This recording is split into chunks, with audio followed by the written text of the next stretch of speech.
খুব অল্প বয়সে একটা সুন্দরী মেয়ে বিধবা হয়ে যায়। তার কোলে 4 বছরের একটা বাচ্চা।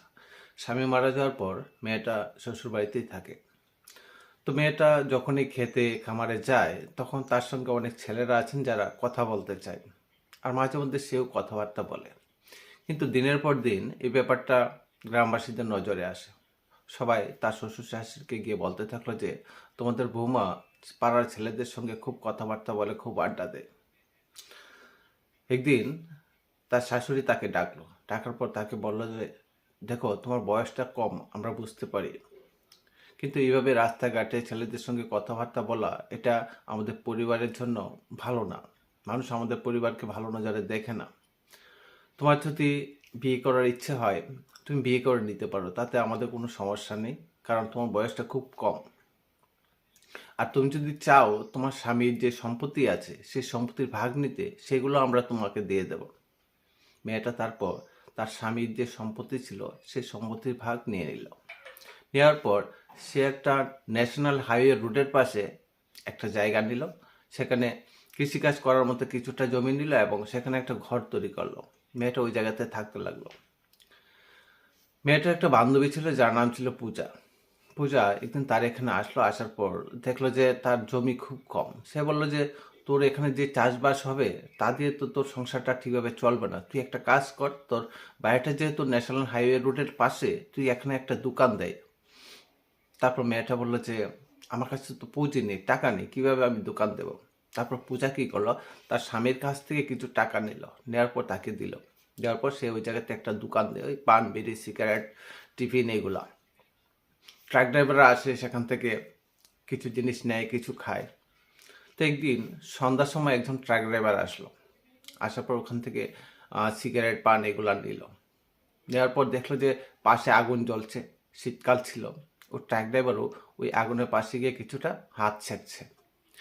মেয়েটা ওই জায়গাতে গেল, যাওয়ার পর হাত সেঁকছে ঠান্ডার মধ্যে। তাদের মধ্যে একটু কথা হলো, কথাবার্তা হওয়ার পর হঠাৎ করেই ছেলেটা মেয়েটার হাত ধরে নিল। হাতটা ধরার পর মেয়েটা কিছু বলছে না, চুপচাপ সে আছে। কারণ অনেক বছর পর কোনো এক পুরুষ তার হাত ধরেছে। তারপর ছেলেটা বলল যে আমি কি আজকে আপনার এখানে রাতের খাবারটা খেতে পারি? তখন মেয়েটা বলল হ্যাঁ, অবশ্যই খেতে পারেন, তবে ভালো কিছু না হলেও একবেলা আপনাকে খাওয়াতে পারবো। তারপর মেয়েটা রান্না করলে ছেলেটাকে খাবার দিল। তারপর ছেলেটা বলল যে আমার গাড়িটা তো আজকে খারাপ হয়ে গেছে, আজকে রাতটা আমাকে এখানেই কাটাতে হবে। আপনার এখানে কি কোনো রুম আছে যেখানে আমি একটা রাত কাটাতে পারবো? তখন মেয়েটা বললো হ্যাঁ, অবশ্যই একটা রুম আলাদা আছে আমার, ওখানে আপনি থাকতে পারেন। তারপর খাওয়া দাওয়া শেষ করে ছেলেটা আলাদা একটা রুমে চলে গেল ঘুমানোর জন্য। ছেলেটা যখন ঘুমাতে গেল তখন তার আর ঘুম আসছে না। তার ওই মেয়েটার কথা মনে পড়ছে, ওই বাইরে যখন তার হাত স্পর্শ করেছিল ওইটা বারবার মনে পড়ছে। ছেলেটা ঘুমায়নি, কিছুক্ষণ পর দরজা খুললো এবং ওই মেয়েটার রুমের ভিতরে আসলো। মেয়েটা জিজ্ঞেস করলো কি কিছু চাই? তখন ছেলেটা বললো হ্যাঁ, কিছু তো চাই, কিন্তু ওইটা শুধুমাত্র আপনি দিতে পারেন। মেয়েটা বুঝে গেছে তার কি চাই। তারপর ছেলেটা এবং মেয়েটা একটা আলাদা রুমে চলে গেল এবং মেয়েটার একটা বাচ্চা, 4 বছর বাচ্চাটা সে আলাদা আছে। সকালে তারা ঘুম থেকে উঠলো, ওঠার পর ছেলেটা এবার চলে যাবে। মেয়েটাকে কিছু টাকা দিল, 2000 টাকা মেয়েটার হাতে দিয়ে বলল যে তোমার সঙ্গে রাত কাটিয়ে তোমার সঙ্গে কথাবার্তা বলে আমার খুব ভালো লাগলো, পরবর্তী সময় আবার আসবো যদি সময় পাই। এই বলে ছেলেটা চলে গেল। তার অনেকদিন পর ছেলেটা আবার আসলো, কিন্তু এবার সে একা আসেনি, তার সঙ্গে আরও একটা বন্ধু ছিল। আসার পর এই দোকানে চাটা খেলো, খাওয়ার পর ছেলেটা বলছে যে আমি প্রায় সময় এখানে আসি, এই মেয়েটা খুব ভালো, ওর সঙ্গে আমি রাত কাটাই, তো তুই চাইলে তুইও এখানে একটু আনন্দ ফুর্তি করতে পারিস। তারপর তার সঙ্গে আসা যে ড্রাইভারটা, সেই ড্রাইভারটা তার সঙ্গে কথাবার্তা বললো এবং রাতটা তারা দুজন ওই জায়গাতে কাটায়। পরের দিন সকালে ওই ছেলেটাও ওই মেয়েটার হাতে কিছু টাকা দেয় এবং তারা দুইজন ওখান থেকে চলে আসে। আর ধীরে ধীরে এই খবরটা সব জায়গায় ছড়িয়ে পড়ে। এখন যে কেউ ট্রাক ড্রাইভার যখনই আসে তখন এই তার এখানে রাতটা কাটায়, একটা রাত কাটে, তারপর তারা এখান থেকে চলে যায়। এখন আর সীমা ওই আগের মতো দোকানদারি করে না, কারণ যে ট্রাক ড্রাইভাররা আসে যারা রাত কাটায় তারা তাকে মোটা অঙ্কের টাকা দিয়ে যায়। সীমার বান্ধবী পূজা একদিন আসলো, আসার পর বললো যে কি রে, তোর দোকানে মাল টাল নেই, তুই কি এখন দোকানদারি করিস না? তারপর সে তার বান্ধবী পূজাকে সমস্ত কিছু খুলে বলল। তারপর তার বান্ধবী খুব রাগ হলো, বলল যে তুই এরকম কাজ করতে পারিস আমি কোনোদিন ভাবিনি, আজকে থেকে তুই আমার বান্ধবী না। তারপর পূজা রাগ করে এখান থেকে চলে গেল। রাতে গিয়ে তার স্বামীকে বলল যে আমার বান্ধবী পূজা এরকম এরকম খারাপ কাজ করছে।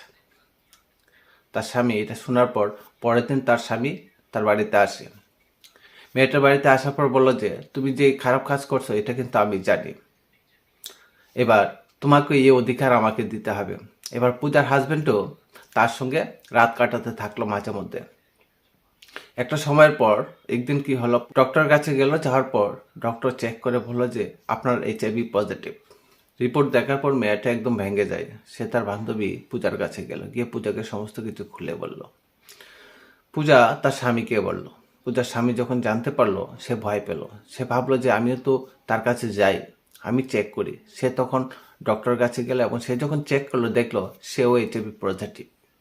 তারপর ওই দিন রাতেই পূজার স্বামী কি করলো, একটা কুড়াল নিল এবং মেয়েটার বাড়িতে চলে যায়, গিয়ে মেয়েটাকে হত্যা করে ওখান থেকে পালিয়ে যায়।